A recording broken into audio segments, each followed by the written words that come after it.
옆에 있는 분들하고 한번 인사 한번 나눌까요? 오늘 참 좋은 날입니다. 하나님이 우리와 함께 하십니다 하고 인사하겠습니다. 오늘 참 좋은 날입니다. 하나님이 우리와 함께 하십니다. 그래 또 이렇게 얘기합시다. 당신은 하나님의 사람입니다 하고 인사합시다. 당신은 하나님의 사람입니다. 맞습니다. 우리는 하나님의 사람입니다. 지난 한 주 동안 이제 우리가 많은 일들이 있었죠. 또 좋은 일도 있었고 또 뭐 안타깝게 또 부상을 당하시는 분들도 있었어요. 우리 권사님 두 분이 공교롭게 그냥 이렇게 또 넘어지기도 하시고 다치시면서 상당히 좀 걱정을 많이 했는데 일단 무엇보다 두 분이 오늘 이 자리에 와서 예배를 드릴 수 있게 됨을 하나님께 감사드립니다. 우리 격려와 또한 위로의 박수로 먼저 나아가도록 하겠습니다. 네, 그렇습니다. 하나님께서 하나님을 사랑하는 자를 항상 지키시고 보호하시며 또한 그 인생 가운데 하나님의 영광을 나타낼 수 있도록 새롭게 힘을 주실 줄로 믿습니다. 여러분 오늘 피곤하고 지친 그런 육신을 가지고 오늘 이 자리에 왔을 텐데 오늘 말씀을 통해서 오늘 회복되어지는 귀한 은혜가 있길 주님의 이름으로 축원드립니다. 할렐루야. 여러분 신앙생활이라는 게 뭔가요? 신앙생활. 우리가 신앙생활에 대해서 예수 잘 믿고 그냥 교회 열심히 나오면 우리는 신앙생활이라고 할 수 있지만 제가 어떤 그 칼럼을 보는데 그 칼럼에는 이제 신앙생활, 특별히 신앙의 회복은 중심 이동이다 라는 말을 이렇게 쓰셨더라고요. 제가 오늘 그 칼럼을 보면서 맞다, 신앙은 중심 이동이다. 회복이라는 것은 중심 이동이다. 그러니까 나에서 하나님께로 모든 관점이 바뀌고 나의 모든 사고와 또한 내가 가지고 있었던 모든 이 생각들이 나의 생각이 아니라 하나님을 중심으로 한 생각으로 바뀔 때 그것이 바로 신앙생활이고 이 신앙생활은 결국 우리의 중심 이동이다 라고 이야기할 수 있는 것 같습니다. 자아는요, 우리의 자아는 반성한다고 달라지지 않는 것 같아요. 특별히 여기서 말하는 자아라는 것은 뭐 그냥 우리의 뭐 정체성 이런 것을 얘기하는 것이 아니라 죽지 못한 나의 자아, 그러니까 죄적 본능을 가지고 있고 그리고 죄악 가운데 여전히 세상 가운데 살 수밖에 없었던 나의 이런 모습들, 이런 것은 뭐 내가 반성한다고 달라지는 건 아닌 것 같습니다. 자아는 노력으로 변하지 않습니다. 성경은 뭐라고 했냐면 자아는 십자가에 못 박아야 죽는다라고 얘기를 해요. 그리고 그리스도와 함께 다시 부활해서 새로운 자아, 흔히 말하는 하나님의 자녀로서의 정체성을 가진 자아로 살아갈 때 그때 우리의 인생이 그 어떤 때보다도 더 영광스럽고 하나님의 기쁨이 되어진다고 말하고 있습니다. 특별히 자아를 죽이는 것, 이건 자존감을 죽이는 걸 말하는 게 아니에요. 오히려 우리의 자아, 옛사람의 자아를 죽이고 나면 하나님의 자녀로서의 자아가 살아나기 때문에 오히려 자존감이 더 살아나는 거죠. 이전에는 정말 내가 어떤 존재인지도 모르고 살았는데 어느 날 보니까 내가 왕의 아들이야. 어느 날 보니까 내가 아주 귀한 사람의 자녀야.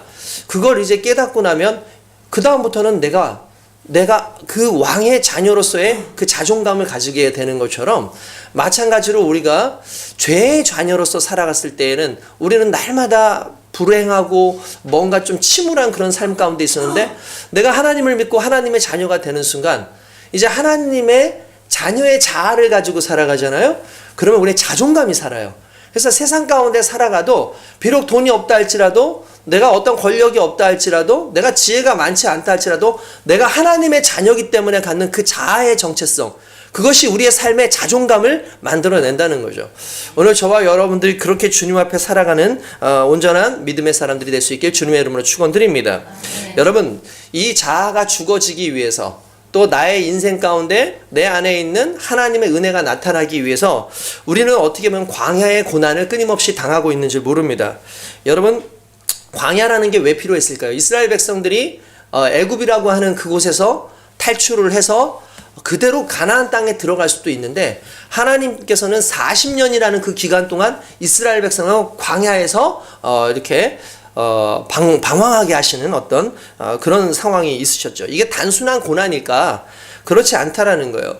그 고난의 기간 동안 하나님께서 그들에게 하셨던 작업은 내 삶 속에 있는, 내 몸 속에 있는, 그리고 내가 오랫동안 경험해 왔던 그 애굽을 흔히 말하는 제거하시는 과정이었다라는 거예요. 내 속에 살고 있는 애굽의 자아를 간단하게 말해서 이제 제거하시고 나를 가나안 땅에 들어갈 하나님의 자녀의 자아로 만드시는 그 과정이었다는 거죠. 그러니까 자기 안에 광야가 있는 거예요. 그러니까 여러분 광야를 만나면요, 자기 안에 애굽이 드러납니다. 그러니까 이전까지는 내가 느끼지 못했던 고난을 여러분 경험하게 되면 어떻게 되죠? 내 안에 있던 나의 아직까지 죽지 못한 자아들이 드러나요. 그런 모습들이 너무나 많이 있지 않습니까? 결국 하나님 앞에서 나의 자아가 드러나면 고쳐집니다. 내가 내 자아, 나의 부족함, 나의 연약함, 죽지 못한 나의 그 본성이 계속 있잖아요. 이거 잘 사라지지 않거든요. 이게 드러나야 돼요. 드러나서 이게 문제구나, 이게 나를 괴롭히는 거였구나, 이게 나를 이끌어가는 거였구나 라는 것을 깨달아야 되는데, 그게 언제 드러나느냐면 고난이 올 때, 우리의 삶 가운데 어려움이 올 때, 우리 삶 가운데 광야와 같은 그 인생길이 올 때 결국 우리의 삶 가운데 자아가 드러나고, 그렇게 되면 이제 어느 순간부터 하나님께서 작업하심으로 내게 보여지는 그 더럽고 추악하고 정말 하나님을 온전히 섬기지 못했던 자아들을 죽이고 하나님의 은혜 가운데 나아가게 되는 줄로 믿습니다. 여러분, 예수를 아직 오래 믿어도 여전히 우리는 교회 생활이 아니라 하나님 생활이 아니라 하나님 근처 생활을 하고 있고 예수님 근처 생활을 하고 있는지 몰라요. 우리에게 중요한 것은 예수님 근처 생활이 아니라 예수님과 함께하는 생활이고 예수님 안에서 하나님의 자녀로 사는 삶인 줄로 믿습니다.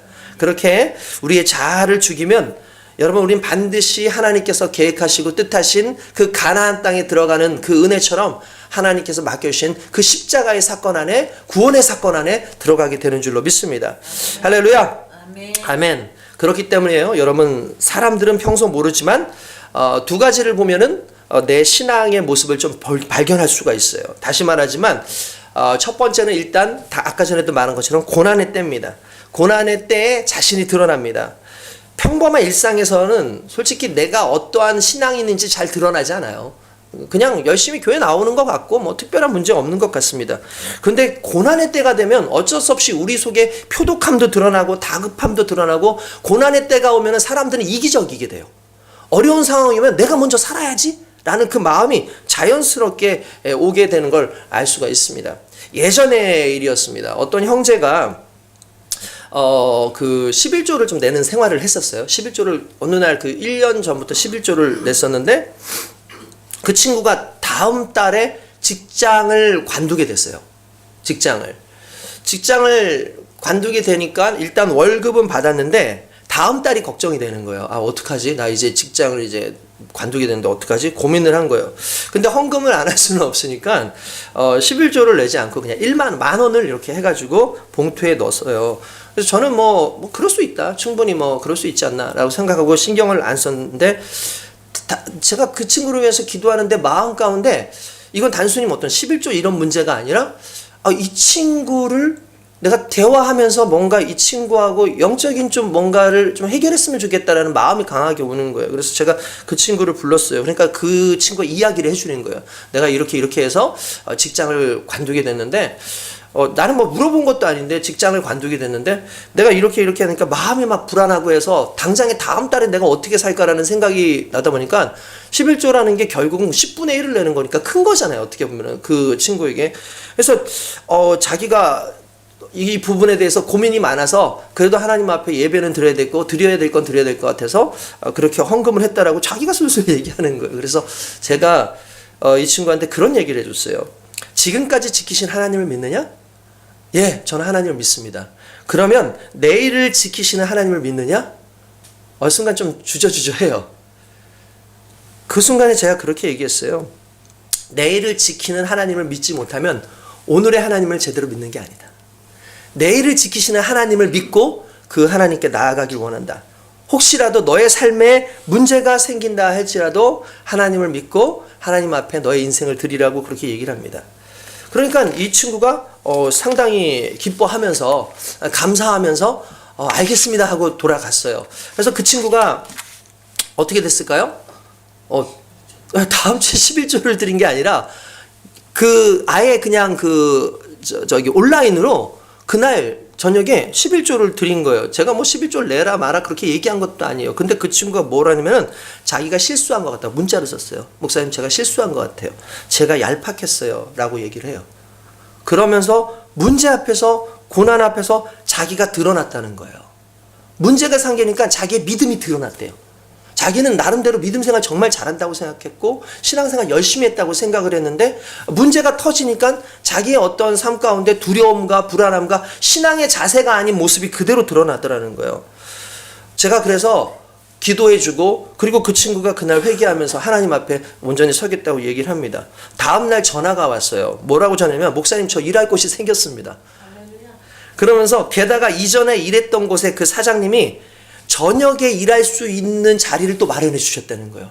그러니까 이 친구가 돈이 많이 필요한 친구였는데 점심에도 일을 하고 또 저녁에 알바 같은 걸 찾으려고 그러는데 그것까지 하나님께서 이루어 주셨다라는 거예요. 그걸 이야기하면서 하나님께서 저를 사랑하신다는 걸 다시 한번 느끼겠지만 무엇보다도 자신의 모습을 뒤돌아보게 된 것이 너무나 큰 일이었다고 얘기를 하더라고요. 저는 문제의 해결보다 그 친구가 자신을 다시 발견하게 됐다는 사실과 더 무뎌지기 전에 회개하고 이 부분에 대해서 믿음으로 회복되었다는 사실이 너무나 기쁘고 감사했습니다. 여러분 욥의 경우를 보십시오. 욥이 평소에는 동방의 의인이었더라라고 그렇게 얘기가 나옵니다. 그런데 그가 고난을 당하죠. 자기의 자녀들에게 문제가 생기고 또한 자기의 재산에 문제가 생기고 심지어 자기와 함께했던 아내도 이렇게 고난을 주는 하나님 못하러 믿느냐 그러면서 그럴 거면 차라리 욕하고 죽으라 그러면서 떠나버리는 그런 상황까지 오지 않았습니까? 이런 고난이 옵니다. 처음에는 그 고난 가운데서도 지키시는 분이 하나님이지 이렇게 얘기를 했어요. 근데 시간이 점점 지나고 고난의 강도가 오고 옆에서 사람들이 자꾸 질타하고 질책하고 하니까 어느 순간부터 하나님한테 짜증을 냅니다. 하나님 왜 내게 이런 일들이 있습니까? 라고 얘기를 하죠. 그때 하나님께서 나타나셨어요. 그리고 그 얘기 말씀 너가 모태에 있을 때 너 어디 있었냐? 내가 창조하는 그 시기에 너가 어디 있었냐? 너 아무것도 아니다. 너 아무것도 아니다. 그 순간에 그가 깨달아요. 아, 내가 하나님 앞에선 아무것도 아닌 존재인데 정말 내가 그 하나님을 원망하고 비방하는 존재였구나. 내가 여태까지 하나님이 복 주셔가지고 내가 지금 이렇게 하나님께 감사했지. 결과적으로 고난이 오고 문제가 생기고 처음에는 그게 얄팍하게 그래도 잘 견뎌야지겠다가 시간이 점점 길어지니까 긴 정말 병에 효자 없다고 내가 그런 하나님 앞에 점점 믿음의 불신이 일어나는 모습이 있었구나 라고 스스로 회개하죠. 나중에 하나님께서 그의 모습을 보시고 회개하는 모습을 보시고 그가 결국은 하나님 내가 정금같이 주님 앞에 나아갈 그 상황에 하나님 내가 있음을 믿습니다라고 고백할 때 하나님께서 복을 주십니다. 다윗의 고난을 보십시오. 그가 오랜 기간 광야에서 떠들면서 사울이 죽이려고 하는 그 상황 속에서 멀리 떠나가 있지 않습니까? 그 고난이 왔을 때 자신이 가지고 있었던 하나님에 대한 모든 부분들이 다 드러나요. 결국 하나님께서는 그 모든 문제가 해결되셨을 때 그를 이스라엘의 왕으로 다시 세우십니다. 여러분 하나님께서는 여러분들 고난 가운데 있게 하시는 이유가 있어요. 여러분을 더 존귀케 하기 위해서예요. 여러분들 속에 있는 죽지 못한 자아를 죽이고 여러분 속에 있는 여러분의 죄적인 그런 본능들이 다 죽어지면서 하나님의 자녀로 하나님의 일꾼으로 사용하시기 위해서 때때로 고난도 주시고 사람들의 인생 채찍을 주시기도 하고 물질적인 어려움도 주시기도 하고 때때로 질병도 때때로 우리에게 오기도 합니다. 그렇지만 이러한 모든 것 가운데 드러나는 나의 모습이 결국 하나님께 영광이 되어지고 그 모습을 통해서 하나님 앞에 내가 정말 무엇을 잡아야 될지에 대한 중심 이동, 내가 아니라 사람이 아니라 오직 하나님께 내 모든 것을 드려야 된다는 그 중심의 이동이 일어나게 하시고 하나님의 눈으로 세상을 바라보게 하는 줄로 믿습니다. 할렐루야. 여러분 그렇습니다. 어떻게 보면은 우리가 인생 가운데 없어서 하나님께 드리지 않는 것이 아니라 마음이 없기 때문에 드리는 것일 수도 있고 어떻게 보면 내 중심이 하나님께 있지 못하기 때문에 하나님의 눈으로 보지 못하니까 우리가 그 삶을 살지 못하는 경우도 있어요. 결국 우리가 어떤 중심으로 하나님 앞에 나아갈 것인가가 오늘 저와 여러분들에게 숙제일 수도 있지만 반드시 하나님 안에 살아가는 저와 여러분들은 이 모든 문제에서 이기게 될 줄로 믿습니다. 여러분 멈추지 마십시오. 중심을 놓지 마십시오. 계속해서 하나님 앞에서 나의 중심이 무엇인지를 드러내기 위해서 또한 주님의 영광을 나타내기 위해서 애쓰고 노력하는 모습들이 저와 여러분들에게 있기를 주님의 이름으로 축원드립니다. 할렐루야. 여러분 그렇습니다. 교단에서 전에 한번 말씀드렸어요. 교회에다가 종종 지원을 해주거든요. 어려운 교회에다 지원을 해줘요. 그러면 그 교회가 작고 어려운 교회냐 큰 교회냐를 따지는 게 아니고요. 뭘 가장 첫 번째냐면 그 교회가 이 교회를 계속 운영하는 의지가 있는가. 그걸 보는 거예요. 의지와 노력을 가지고 있는가. 여러분 정말 그래요. 그래서 그 교회가 여전히 전도하고 있습니다. 성도는 별로 없는데 전도하고 있고 교회 예배 뜨겁게 드리고 있고 몇 모이지 않는 성도들이지만 그래도 관심을 가지고 믿음의 생활을 하고 있잖아요. 그럼 그런 교회는 지원을 해줘요. 왜 그렇겠습니까? 여러분, 그렇죠. 안 된다. 이거는 안 된다. 라고 해서 포기해버리고 하는 그런 사람들에게 실제로 무언가를 계속 해주기가 참 불편해요. 그렇죠. 뭔가 하지도 않고 움직이지도 않는 사람들에게. 근데 내 자아가 드러나고 이것은 내가 부족하다. 난 오직 하나님만 붙잡겠다라는 그 생각을 가지고 그 중심으로 가지고 계속 움직이는 사람들에게는 하나님께서는 반드시 은혜를 주실 줄로 믿습니다. 왠지 아십니까? 중심이 건강하기 때문에 그래요. 여러분, 무언가 일을 맡길 때 아픈 사람한테 일 맡기는 거 보셨어요?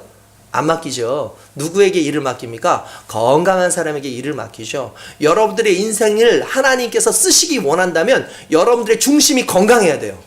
할렐루야. 여러분, 이 많은 고난들을 그냥 고난으로만 여기지 마시길 주님의 이름으로 축원드립니다. 두 번째로, 반대로 좋은 일이 생길 때도 우리의 반응에 따라 감춰진 것이 드러나기도 합니다. 내 속에서. 여러분, 내가 무엇을 좋아하는가, 그리고 어떻게 감사를 하는가가 우리의 모습을 드러내기도 해요. 여러분, 믿음의 회복을 좋아하고 믿음으로 돌아왔음을 기뻐하고 잘된 것을 기뻐하는 게 아니라 그냥 내가 돈이 많아졌고 내가 이 문제가 잘 풀렸고 이것 때문에 기뻐서 감사하는 그런 신앙생활 모습, 이게 결국 얄팍한 나의 모습일 수도 있다는 거예요. 여러분, 돈이 들어와서 기뻐서 찬양해요. 앞으로 신앙생활 잘하겠다고 하면 이 사람은 똑같이 돈이 사라지면 슬퍼서 애통하고 어떻게 내게 이루어질 수 있는가 하면서 결국 신앙생활을 저버릴 수밖에 없는 상황도 올 겁니다. 그러니까 무엇에 감사하고 무엇에 기뻐하는지가 결국 나의 모습인 거예요. 그러니까 무슨 말이냐? 여러분, 뭐에 기뻐하세요? 여러분들의 자녀가 믿음생활 잘하고 있으면 기뻐하십니까? 여러분들 지금 하나님께서 여러분들과 함께하고 있음을 기뻐하십니까? 오늘 이 예배 시간 내가 예배를 올 수 있다는 것에 기뻐하십니까? 여러분들 인생 가운데 어려운 일이 있고 문제가 있지만 그래도 그 가운데에서 끝까지 하나님이 나와 함께 하셔서 내가 참아낼 수 있었다는 것에 감사하십니까? 그렇다면 여러분, 그것이 진정한 믿음인 거죠. 내가 만약에 그런 믿음이 아니라 정말 내 환경이 잘 되어졌기 때문에 그것에 감사하고 기뻐하는 것에 머물러 있는 신앙이라면 여러분, 우리는요 아직까지요 죽지 못한 나의 자아, 죽지 못한 나의 욕심들이 있는 거예요. 오늘 저와 여러분들에게 그 기쁨의 그 모습들, 그 기쁨의 대상이 단순히 물질적인 것이 아니라 하나님 안에서 내가 다시 살아나고 하나님 앞에서 내 자녀가 살아나는 귀한 역사로 나타날 때, 그때 여러분들이 그것을 기뻐하게 된다면 진정한 믿음의 백성들이 되게 되는 줄로 믿습니다. 할렐루야. 여러분, 그렇습니다. 계속해서 말씀드리지만 결국 신앙은 중심 이동이에요. 회복이라는 것은 중심이 바로 세워지는 겁니다. 하나님 떠나면 중심 잃어버리게 되죠. 중심 없는 인생은 흔들릴 수밖에 없는 거 아닙니까? 여러분, 최근에도 제가 아이들 축구 같은 거 가르치면서 항상 하는 말이 있어요. 야, 낮게. 자, 자세를 낮게. 그게 무슨 말이냐면 애들이 대부분 이렇게 위에서 이러고 걸어요. 이러고 뛰고 한단 말이에요. 근데 이런 친구들은 툭 치잖아요. 그냥 넘어져요. 근데 우리가 잘 아는 그 축구 선수 리오넬 메시 이런 친구들 실제로 170도 안 되고 160 몇 요 정도 되는 친구인데 이런 조그만 친구가 거구에 이런 친구들하고 몸을 팍 부딪히는데도 넘어지잖아요. 오히려 자기 공을 가지고 막 던져가지고 가요. 그럼 어떻게 그게 가능한 줄 아십니까? 어렸을 때부터 축구할 때 훈련을 시키는 게 있어요. 자세를 낮춰라. 자세를 낮추라는 게 이렇게 구부리는 게 아니라 무릎을 구부리는 거예요. 무릎을 구부리고 최대한 아래쪽으로 이렇게 해주는 순간 이 중심이 무게가 어떻게 돼요? 아래로 쏠리거든요. 그러다 보니까 자연스럽게 아래로 쏠리니까 넘어지잖아요. 우리가 오뚜기 원리를 아시죠? 오뚜기가 그 안에 공같이 생겨있는 그 오뚜기 안에 뭘 집어넣어요?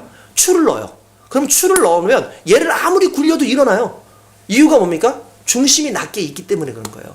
이 마찬가지인 겁니다. 중심이 없으면 넘어지지만 중심이 있으면 다시 일어날 수 있는 것처럼 하나님의 은혜 가운데서 우리가 하나님으로 회복된다는 건 우리의 중심이 하나님이 계신다는 거고, 그리고 더 중요한 것은 요동치는 인생을 산다 할지라도 결국은 바로 설 수 있다는 건데, 말씀이 임하면 중심성이 살아납니다. 할렐루야. 하나님의 말씀이 우리에게 임하잖아요. 그럼 우리의 중심이 살아나게끔 되어 있어요. 중심이 흔들리지 않기에 바른 선택을 할 수 있고, 혹시 잘못된 선택을 했을지라도 바로 잡을 능력이 생기는데 그게 말씀 교정의 능력인 겁니다. 할렐루야. 여러분, 그렇습니다. 여러분, 우리는요 인생의 숙면론을 가지고 살아서는 안 돼요. 그냥 이거 뭐 어쩔 수 없는 거지, 뭐 이거 이렇게 사는 거지. 믿는 사람들은 숙명에 의해서 살아가는 사람이 아닙니다. 우리는요, 이 세상 가운데 오는 수많은 문제와 어려움들이 있지만 그것을 하나님 앞에서 감당할 수 있는 말씀의 능력이 있는 사람들이고요, 말씀의 능력이 있다는 것은 하나님께서 또한 그것을 다시 고쳐낼 수 있는, 내 문제를 고쳐내고 나를 다시 세워서 하나님의 길을 걸어갈 수 있는 능력을 가지고 있다는 것을 의미하는 겁니다. 그래서 오늘 저와 여러분들은요, 인생의 숙명을 가지고 사시면 내 꼴이 그렇지. 여러분, 절대 그렇지 않아요. 하나님의 말씀은 살아있습니다. 하나님의 말씀은 우리와 함께 하시고, 하나님의 말씀은 과거의 내 모습이 아니라 바뀌어진 내 모습으로 계획하신 하나님의 청사진을 보여주시는 거예요. 예전의 모습을 가지고는 내게 무엇을 맡겨도 우리는 똑같은 결과가 나올 수밖에 없어요. 근데 바뀌고 죽고 그리스도의 십자가로, 그리스도의 보혈로 다시 살아난 인생은요, 이제는 그 인생에는 하나님의 기대가 달라요. 그 인생으로 살아가서 무엇이든지 할 수 있거든요. 왜냐하면 말씀의 능력이 있고 하나님과 함께하는 은혜가 있기 때문에 그렇습니다. 오늘 저와 여러분들이 그렇게 살아가는 귀한 인생 될 수 있길 주님의 이름으로 축원드립니다. 우리의 중심에 말씀의 생명력이 있어서 하나님 앞에서 살아가는 저와 여러분들 될 수 있길 주님의 이름으로 축원드립니다. 할렐루야. 아멘. 말씀이 힘이라는 것 여러분들 잊지 마시고 늘 그 말씀 속에서 살아가시기 원합니다. 무엇보다도요, 여러분 중심이 바뀌잖아요. 그럼 다 바뀌게 돼 있어요. 어떻게 바뀔까요? 일단 담대해집니다. 오늘 말씀 한번 볼까요? 자, 우리 한번 말씀을 한번 보도록 하겠습니다. 자,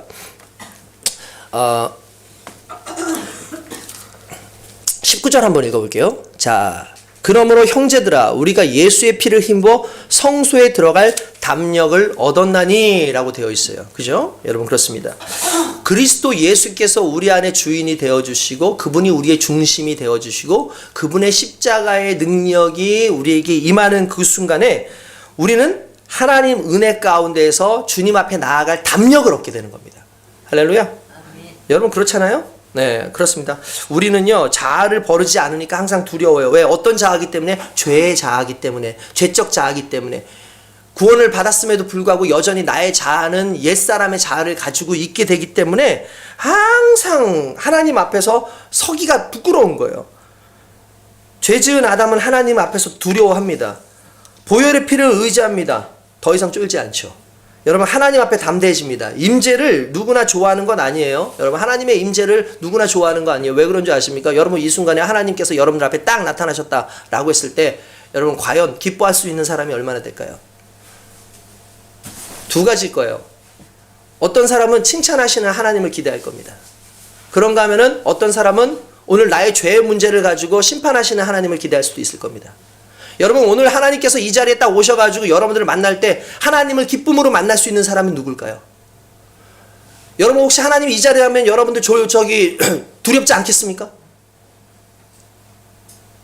그런데 오늘 성경은 뭐라고 말하냐면 하나님을 만났을 때 두렵지 않은 이유가 있다. 그것은 뭐냐면 너희가 잘했기 때문이 아니라 그리스도의 십자가의 능력으로 보혈의 피가 우리 가운데 오셨기 때문에 이제 나는 더 이상 과거의 죄로 사는 인생이 아니라 그리스도 예수의 은혜로 산다라는 거예요. 할렐루야. 그러니까 죄가 해결됐다는 거죠. 그러니까 하나님은 죄를 싫어하시거든요. 근데 죄가 해결됐다는 건 하나님을 만나도 두렵지 않게 됐다는 것이고, 십자가 없는 사람들은 항상 두려울 수밖에 없는 거예요. 두려운 것은 성격의 문제가 아닙니다. 환경의 문제가 아닙니다. 그것은 죽지 않은 자아가 문제라는 거죠. 여러분, 죽으면 담대해집니다. 그리스도의 보혈의 피로만 살아가는 저와 여러분 되시길 주님의 이름으로 축원드립니다. 할렐루야. 또한 우리의 중심이 바뀌면 그때부터 우리의 눈이 바뀌어요. 하나님을 바라보는 눈, 하나님께서 바라보는 눈으로 바뀌니까 악한 양심에서 벗어나게 되는 거예요. 양심이라는 건 이런 뜻이에요. 함께 한다. 그러니까 우리는 양심이 뭐예요? 함께 한다. 그러니까 양심에 찔렸어. 양심에 찔렸어. 그러니까 무슨 말이에요? 그거 내가 나쁜 건지 내가 아는 거예요. 그죠? 근데 함께 안 돼요. 누가 아실까요? 하나님이 아시죠. 십자가의 문제로, 십자가의 보혈로 우리의 중심이 바뀌면 우리의 눈이 바뀌어요. 근데 여러분, 양심도 그렇습니다. 하나님 앞에서 바뀌지 않으면요, 점점 죄에 대해서 무뎌져요. 불신에 대해서 무뎌져요. 그래서 그게 죄인 것처럼 느껴지지도 않아요. 그게 문제가 있다고 느껴지지도 않아요. 여러분들의 삶의 태도, 여러분들의 행함의 모습들, 예수를 믿으면서도 여전히 그렇게 살아오고 있는 모습에 별로 그렇게 크게 문제가 된다고 생각하지 않잖아요. 그러면 죄도 죄처럼 느껴지지 않는 거예요. 여러분, 이게 우리의 모습일 수 있어요. 그러나 우리의 중심이 하나님의 중심, 말씀의 중심으로 바뀌게 되면 그때부터는 우리의 눈이 달라집니다. 하나님의 눈이 되는 거죠. 관점이 변화되는 거죠. 죽지 않은 자아는요, 맹인과 똑같은 거예요. 본다고 하면서 아무것도 못 봅니다. 할렐루야. 저와 여러분들이 정말 그리스도 안에서 나의 중심이 하나님의 자녀의 중심으로, 말씀의 중심으로 변화되길 주님의 이름으로 축원드립니다. 아멘. 또한 우리의 중심이 하나님께로 바뀌게 되면 돌아보는 마음이 회복돼요. 중심만 변화되잖아요. 그럼 다 변합니다. 그 순간부터 이웃이 보여요. 서로를 돌아봅니다. 사랑과 선행을, 격려를, 모이기를 힘쓰는 모습이 생깁니다. 그러니까 여러분, 이웃을 살리는 그 모습이 생겨나게 되는 거죠. 우리가 축복의 통로가 되는 거예요. 공동체를 세우는 게 되는 겁니다. 여러분, 자아 중심으로 살아보십시오. 외로워지죠. 결국 나중에는 자기만 남게끔 되어 있습니다. 비참해지죠. 그런데 내 중심이 하나님의 눈으로 보이면 내가 보이는 게 아니라 사람들이 보이기 시작해요. 그럼 그 사람들의 어려움, 그 사람들의 연약함을 보기 시작하죠. 그럼 어떻게 됩니까? 기도하게 돼요. 하나님께 더 가까워지게 돼요. 그 사람들과 무언가를 나누고 싶어져요. 어떻게 됩니까? 하나님의 마음을 갖게 되는 거예요. 여러분, 그래서 우리 중심이 하나님 중심으로 되면 교회가 건강해집니다. 교회의 건강함이 생기게 돼 있어요. 할렐루야. 아멘. 여러분, 이 부분을 너무나 중요하게 여겨야 됩니다. 특별히 오늘 24절과 25절에 보면 23절에 보면 이렇게 나옵니다. 또 약속하신 이는 미쁘시니 우리가 믿는 도리의 소망을 움직이지 말며 굳게 잡고 서로를 돌아봐 사랑과 선행을 어떻게 하고요? 격려하며 모이기를 패하는 어떤 사람들의 습관과 같이 하지 말고 오직 권하여 그날이 가까이 옴을 볼수록 더욱 그리하자. 여러분, 무슨 말입니까? 그리스도 예수께서 우리에게 구원의 은혜를 주시고 나면 구원받은 이들과 함께 모여서 그들에게 선을 행하고 또한 그들과 함께 마지막 날 주님 오실 그때까지 우리의 신앙을 지켜가면서 계속해서 예배의 공동체로, 믿음의 공동체로 설 수 있는 능력이 생긴다는 거예요. 그러니까 여러분, 우리가 중심이 내 자아의 중심이면 사람이 안 보여요. 나만 보여요. 그런데 그리스도 예수 안에서 하나님의 은혜를 경험하잖아요. 그러면 서로 보이는 거예요. 여러분, 저는 그 은혜가 저와 여러분들에게 있기를 원합니다. 여러분, 코로나 이후에 오늘날 우리만이 아니라 모든 교회가 똑같은 상황이 생겼는데 뭐냐면 모임이 사라졌대요. 모임이. 심지어 교회 생활도 잘 안 하기 시작해요. 근데 이게 성경은 정확하게 얘기해요. 이게 마지막 때에 나타나는 현상 중에 하나다. 그래서 오늘 성경이 말하는 건가? 모이기를 패하는 어떤 사람들의 습관과 같이 하지 말고 오직 권하여 그날이 가까움을 볼수록 더욱 모이고 기도하고 하자는 거죠. 여러분, 그렇습니다. 이 사단은 끊임없이 우리로 하여금 모이지 못하게 해요. 어떤 상황이든. 예배에서 성도들을 보지 못하게 하고 또 어떤 삶에서 성도들과 계속해서 분열하게 하고 떠나가게 하고 하는 게 어떻게 보면 사단의 전략일지도 몰라요. 왜냐하면 마지막 때에 사단은 끊임없이 교회를 회파하기를 원하고 교회를 무너뜨리기를 원하고 내 믿음을 무너뜨리기를 원하거든요. 어떤 사람들 그런 얘기해요. 나 교회 안 다녀도 돼. 왜요? 나 혼자 신앙생활 잘할 수 있어 라고 얘기할 수 있겠죠. 그런데 그 사람들의 신앙생활을 보면 대부분 어떤 신앙생활이면 자기 중심적인 신앙으로 변해버려요. 그런데 공동체 안에 있으면 어떻게 할까? 섬기죠. 나누죠. 서로를 배려하죠. 이 믿음의 공동체가 형성되면 진정한 예배인 거예요. 그게. 그 예배로 말미암아 하나님 앞에 온전히 설 수 있는 거거든요. 그렇기 때문에 저와 여러분들이 그런 은혜 가운데 있어야 될 줄로 믿습니다. 아멘. 할렐루야. 아멘. 아멘. 정말 하나님 앞에서 내 자아 중심이 바뀌는 거 정말 쉬운 거 아니에요. 이건 하나님의 강력한 의지가 있으시고 하나님께서 우리를 붙잡아 주실 때 가능한 건 아니겠습니까? 할렐루야. 아멘. 오늘 이 자리에 오신 여러분들은요, 정말 하나님 앞에 복 받으신 분들입니다. 믿으신가요? 아멘. 할렐루야. 저는 왜 그 얘기를 하냐면은 제가 최근에 어떤 영상을 하나 봤습니다. 여러분 혹시 최선규 아나운서라고 아시나요? SBS 옛날에 최선규 아나운서 한번 사진 한 번만 잠깐 보실래요? 최선규 아나운서로 되어 있는 1번 한번. 최선규 아나운서가 누구냐면은 SBS 아나운서인데 상당히 유명한 아나운서예요. 혹시 지금 이렇게 보여지는 요 아나운서 보신 것 같죠? 네. 보이시나요? 네. 이분이 지금은 이제 새롭게 하소서, 그러니까 내가 매일 기쁘게, 거기에서 이제 CTS 방송에서 메인 MC로 나오시는 분이에요. 이분 상당히 유명하고 아나운서만 한 40년 정도 하신 분이더라고요. 제가 이분이 나와서 간증을 하는 걸 한번 들었어요. 간증을 하는 걸.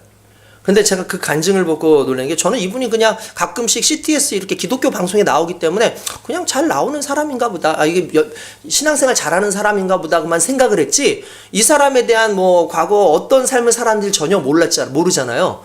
근데 이분이 이제 1986년부터 이제 KBS 아나운서로 활동하다가 뭐 열전 달리는 일요일, 뭐 이렇게 잘 모를 수 있는데 전국 일주, 생방송 행복찾기 뭐 이런 거 나오셨어요. 근데 아무튼 지금은 이제 CTS 방송하는데, 근데 이분이요, 불교에 아주 열정이 특심하신 분이었어요. 어머니 할머니가 절을 3개를 지어서 그 절에서 나오는 그 시주하고 공양 같은 거 하잖아요. 나오는 공양을 받아서 사시는 분이었어요. 그리고 이 그 아내 쪽으로는 그 위쪽으로 무당이었대요, 어머니. 그러니까 뭐 불교가 아주 그냥 뭐 무속이 아주 엄청난 사람이었던 거죠. 그래서 자기가 청년 시대 때는 불교 10년 동안 불교 학생회 회장을 맡았대요. 그 정도로 아주 불교에 아주 심취했던 사람이고, 교회 다니는 친구들이 전도하면 너나 잘 믿어 그렇게 얘기고, 옛날에 재수할 때, 자기가 재수 생활을 할 때 이렇게 명동 쪽에 가면, 지금도 계시나 모르겠는데 저도 알아요, 어떤 분인지 알아요. 명동에 이렇게 가면 그 초입에 어떤 아저씨 한 분 계세요. 그러면 여러분들 요즘에는 이제 그렇게 하는 거에 대해서 이제 기독교인들도 많이 반감이 있는지 모르지만 40년 전 막 그럴 때였으니까, 그때 그 당시에 뭐 4, 50년 전이었으니까, 그분이 나와서 딱 4마디 8마디 딱 해요. 뭐라고 하냐면, 예수 천국 불신지옥. 이거 아마 다 잘 알 거예요, 그죠? 예수 천국 불신지옥. 이거 항상 이렇게 하고, 그 당시만 그분이 이거 십자가를 메고 다니면서 그거를 했어. 십자가 메고 다니면서. 이거 보신 분들도 분명히 있을 거예요. 저도 봤거든요. 십자가 메고 다니.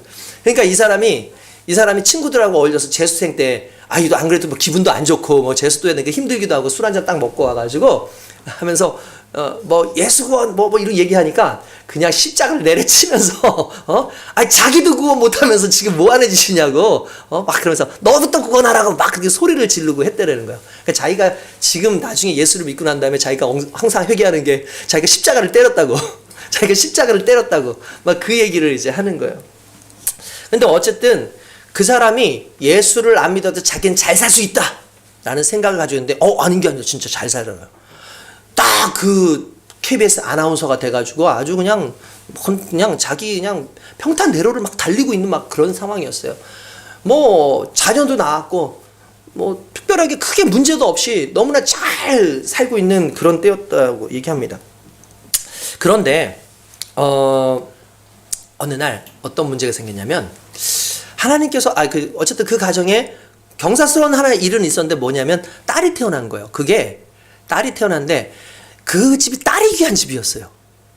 그러니까 요즘 아들 귀한 집 많지만 너무 딸이 귀해서 집안에서 35년 만에 딸이 태어난 집안이었다는 거예요. 형님네도 그렇고 뭐 가족들도 그렇고 다 아들만 있고 그러다가 딸이 태어난 거예요. 얼마나 여러분 이쁘겠습니까, 그 딸이.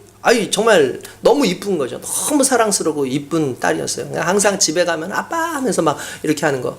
근데 하루는 이분이 그 93년도 9월 25일 날 토요일 날이었대요. 지금 이게 숫자도 자기가 11시 한 50분쯤에 SBS 행복찾기 생방송을 마치고 나니까 후배 아나운서가 갑자기 앞에 서가지고 울 것처럼 울먹울먹 하면서 선배님 하면서 쪽지를 건네줬어요. 근데 그 쪽지에 딱 18글자가 써져 있는데 뭐냐면, 딸 교통사고, 애가 3살인가 그런데 딸 교통사고 생명위독, 강남 성모병원 응급실, 이렇게 써져 있는 거야.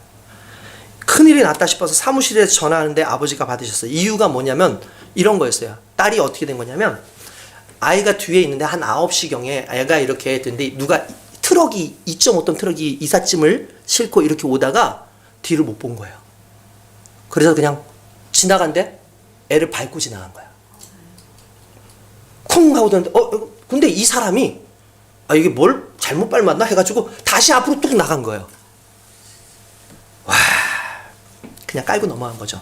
그 아내가 그 차 밑으로 가가지고 애를 끌어내가지고 보니까 애가 이미 뭐 거의 뭐 죽은 거나 다름없는 상황이죠.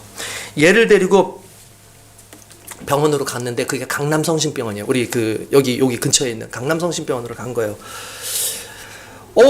이제 눈앞이 그냥 아주 허옇죠. 그냥 여러분들 이게 어떤 건지 아마 부모님들의 마음은 알 거예요. 이게 진짜 이게 막 살려보겠다고 그 대림동 강남성심병원을 가야 되는데 평소 같으면 10분이면 가는 거리인데 마침 토요일 12시를 곧 끼고 있는 그 시간이잖아요.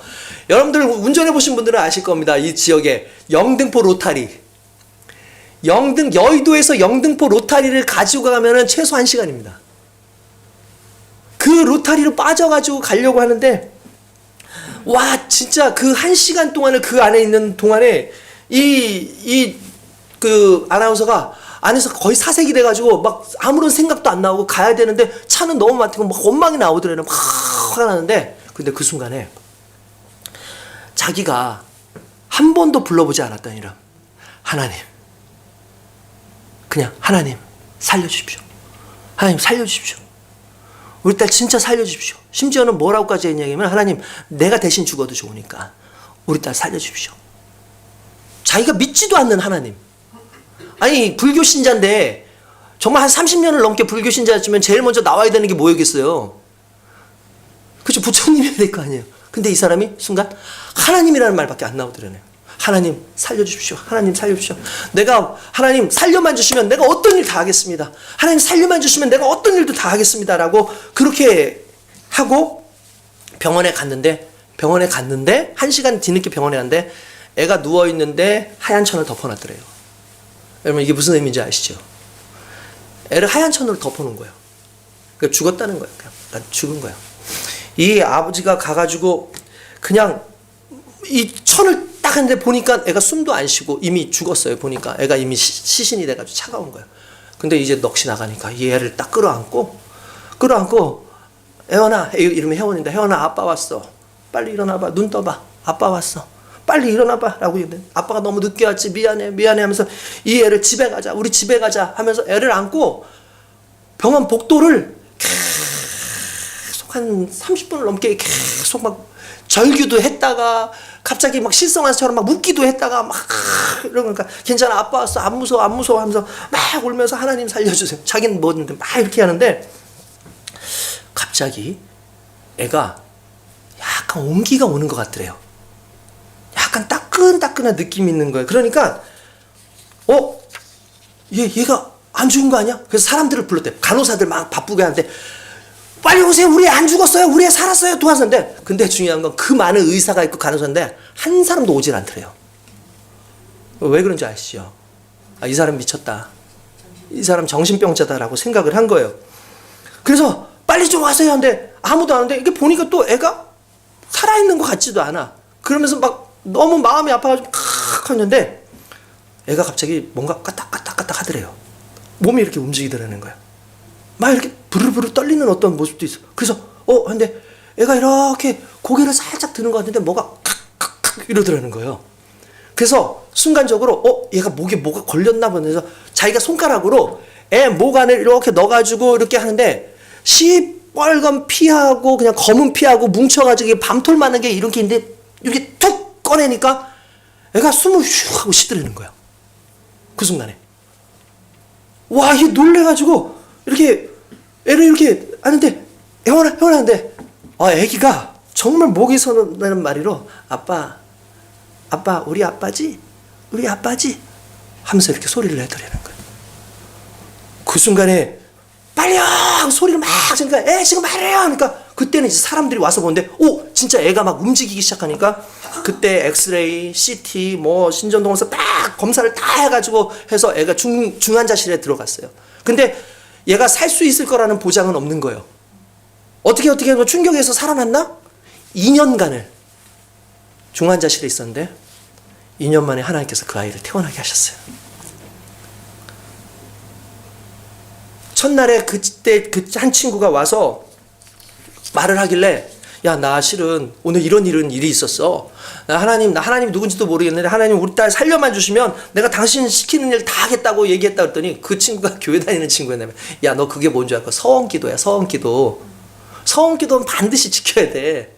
너 안 그러면 더 큰일 날 수 있어. 이게 친구인지 왼수인지 갑자기 막 분간이 안 가더라는 거예요. 이게 지금 와가지고 친구 지금 이렇게 됐는데 막 그렇게 서원기도 너 안 그러면 너 진짜 더 큰일 난다 라고 하는데 그 마음가운데 그게 항상 부담으로 남은 거예요.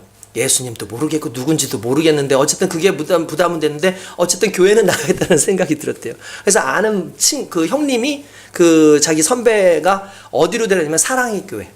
거기를 이제 그 당시에 옥하는 목사님이 살아 계셨을 때였는데 거기에 이제 가서 그곳에서 이제 신앙생활을 하기는 하는데 하나님이 살려주셨다라는 건 어렴풋이 알겠는데 진짜 하나님이 살려주시는 건 모르겠더라는 거예요. 갑자기 시간이 점점 지나니까.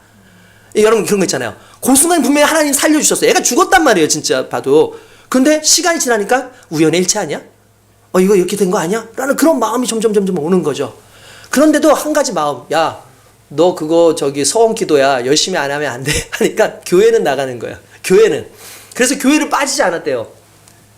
교회를 빠지지 않고 그냥 교회만 계속 나가는. 전날에 술을 엄청 먹어도 다음날 그거 안 그러면 더 큰일 나. 이 말이 매여가지고 그 교회를 다니겠다는 거예요. 그렇게 8년을 다녔대요. 8년을 다니고 나서 어느 날은 하루는 그냥 이렇게 지나고 난 다음에 나오는데 옥하는 목사님 서길래 목사님한테 가서 목사님 안녕하세요 인사하는데 갑자기 목사님이 그래요. 당신 아직도 교회 다녔어? 이러더라는 거예요. 얼마나 존재감이 없었으면 아직도 교회 다니고 있었어 이런 얘기를. 자기가 순간 그 얘기를 듣는 순간 너무 창피하더라는 거예요. 근데 그 말을 듣고 내가 교회를 다녔어? 그럼 내가 예수를 믿는다고 하는데 이건 아니지. 이건 뭐 교회를 다녔냐는 소리를 들을 만큼. 그래서 그때부터 목사님 설교에 집중하기 시작한 거예요. 하나님 말씀을 듣기 시작한 거죠. 그러면서 하나님 은혜가 조금씩 젖어지더니 하나님 살아계신 걸 알고 그때 세례를 받은 거예요. 8년 만에. 믿음 안에서. 여러분 신앙생활이라는 게 그래요. 정말 자기 자아가 죽기까지는 정말 쉽지가 않은 거죠. 그런 식으로 해가지고 신앙생활을 열심히 하고 했는데 자기가 나름대로 이제 신앙생활을 하던 중에 이제 아이가 퇴원을 했어요. 이제 2년 만에 퇴원을 해가지고 애가 이렇게 보니까 아이가 좀 안 좋은 게 뭐냐면 이쪽이 풀리지가 않은 거예요. 이게 전체적으로 신경이 다 풀려야 되는데 이쪽이 풀리질 않아가지고 이쪽 눈은 그나마 괜찮은데 이쪽 눈이 계속 깜빡한대요. 아무튼 그 깔딱이라고 하나 이렇게. 그러니까 왜 이렇게 얘기냐면. 그렇게 하고 나서 애가 학교를 이제 입학해서 다니는데 한 5년 동안 학교를 다닌 동안 별명이 깔딱이야, 깔딱이. 눈을 깔딱깔딱. 사춘기를 맞이하니까 얘가 스트레스를 얼마나 받겠어요.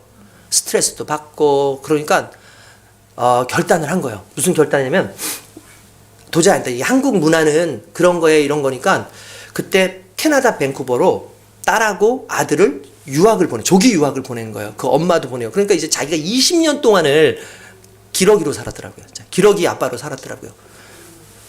근데 이제 딸이 거길 가는데 막상 딸이 가면 좋을 줄 알았는데 딸은 왜 한국에 그래도 그나마 친구들도 있고 근데 왜 날 걸로 보내냐 하면서 막 짜증도 내고 화도 내고 하니까 사춘기가 정통으로 와서 엄마하고 맨날 싸우고 엄마가 막 야단치니까 진짜 집을 나가기도 하고 막 그런 삶을 산 거예요.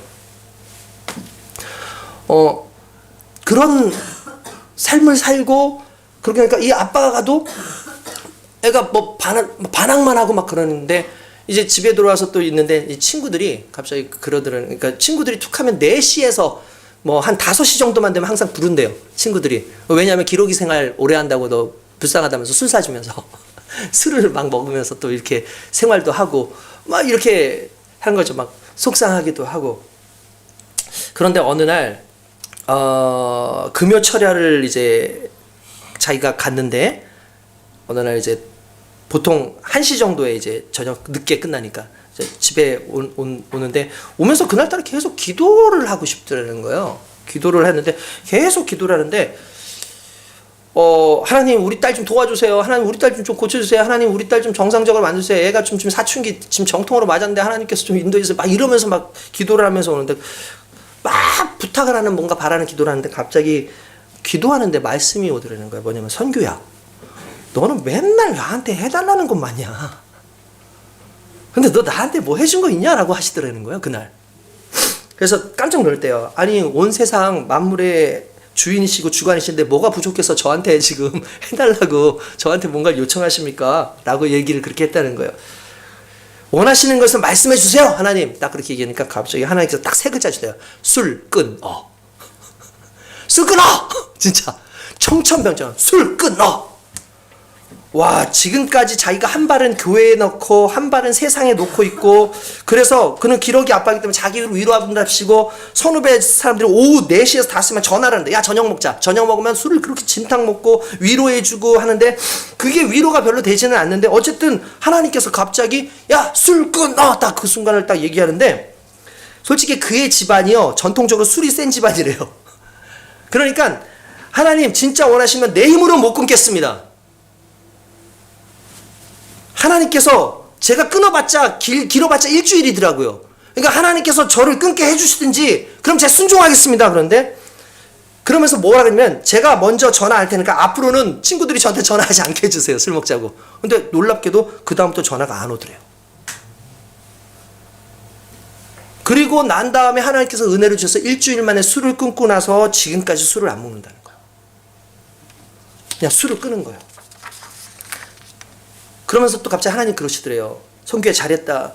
근데 너는 왜 집에는 아직 술 안 버리냐? 그러더래요. 그 술을 싸내고 이렇게 장식용으로도 뭐 이렇게 양주들 뭐 이렇게 넣잖아요.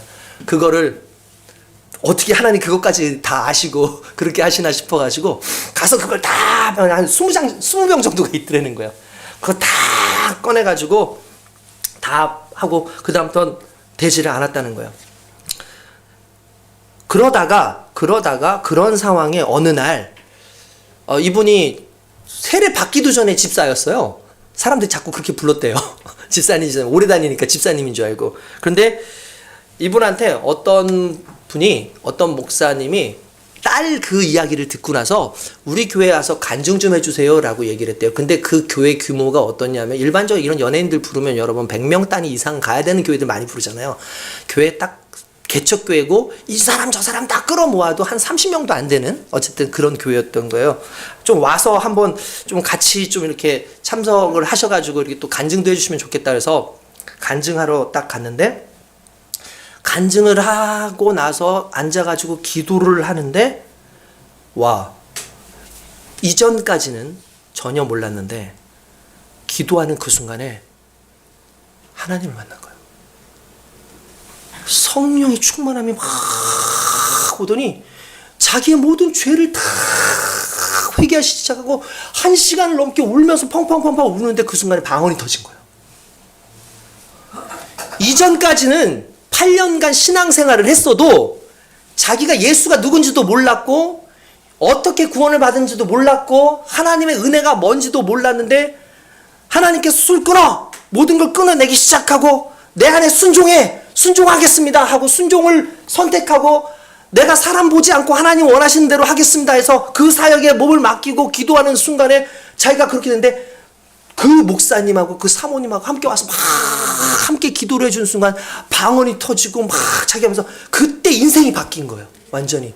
그리고 놀라운 일은 딸의 눈에 떨리는 게 멈췄어요. 그리고 며칠 있지 않아서 그 딸이 엄마 뒤로 오더니 이렇게 끌어안으면서 엄마 사랑해. 뒤돌아보니까 그 딸이 뭔가 변했어. 아, 하나님께서 이 딸을 만져주셨구나. 내가 변하니까, 아내가 변하니까 이 딸을 만져주셨구나. 끌어안고 그 딸하고 함께 울면서 나도 널 사랑했는데, 그 다음부터 아이가 그 안에서 신앙생활도 잘하기 시작하더래요. 나중에 이 딸이 어떻게 됐냐면, 이 딸이 성악가를 나왔어요. 그래서 교회에서 찬양 인도자가 됐어요.